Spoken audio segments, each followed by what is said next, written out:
Depuis 5 ans, le secteur de l'énergie est ouvert à la concurrence. Les consommateurs ont la liberté de choisir leur fournisseur de gaz et d'électricité. Mais entre les tarifs réglementés, les offres de marché, les différents contrats et les démarches en cas de réclamation, tout est un peu plus compliqué qu'avant.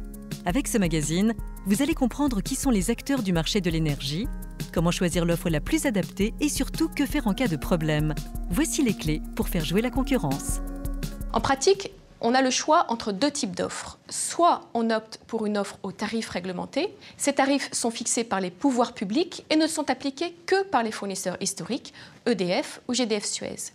Soit on opte pour une offre de marché auprès du fournisseur de son choix qui en fixe librement le prix dans le cadre d'un contrat. Tous les fournisseurs proposent des offres de marché, y compris EDF et GDF Suez. Les fournisseurs d'énergie proposent soit de l'électricité, soit du gaz naturel, soit les deux. Alterna, Enercop et Energem proposent uniquement de l'électricité.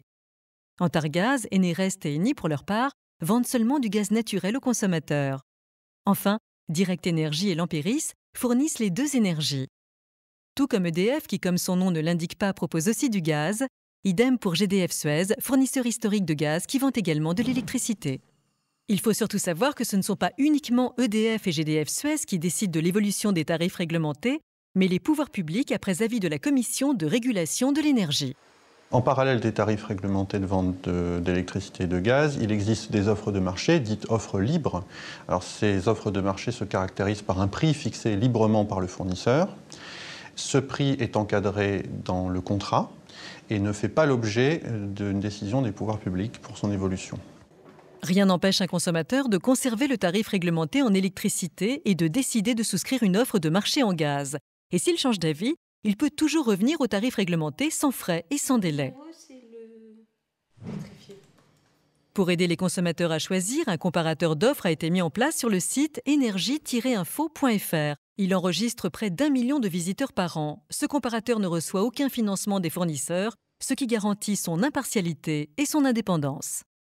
Pour souscrire un contrat avec votre nouveau fournisseur d'énergie, il faut convenir avec lui d'une date de changement et lui transmettre le numéro de PDL, c'est-à-dire le point de livraison en électricité, ou le numéro de PCE, c'est-à-dire le point comptage estimation pour le gaz. Ces numéros figurent sur votre dernière facture d'énergie. C'est aussi simple que ça. Le contrat avec votre ancien fournisseur est automatiquement résilié et il vous suffit d'attendre le jour du changement de fournisseur.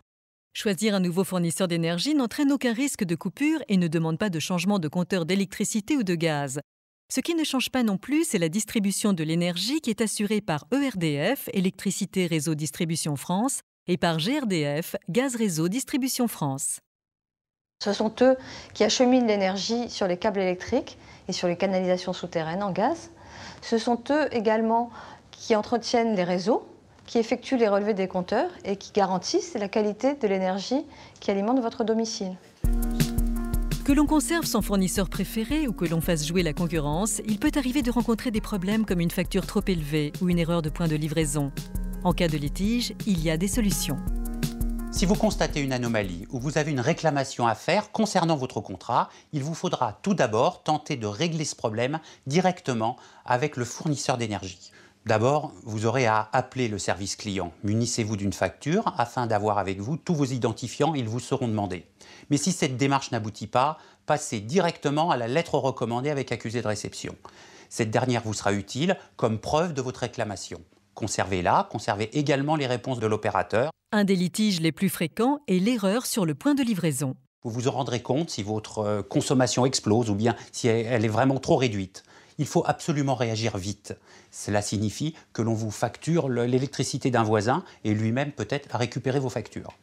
Dans ce cas-là, la démarche est à peu près la même. Il faut appeler rapidement le service clientèle. Vous trouverez le numéro sur cette même facture. Si cette démarche n'aboutit pas, faites une lettre recommandée avec accusé de réception en expliquant vos soupçons. Si malgré ces démarches, la réponse apportée ne vous satisfait pas ou si vous n'avez reçu aucune réponse dans les 2 mois qui suivent votre réclamation, vous êtes en droit de saisir gratuitement le médiateur national de l'énergie.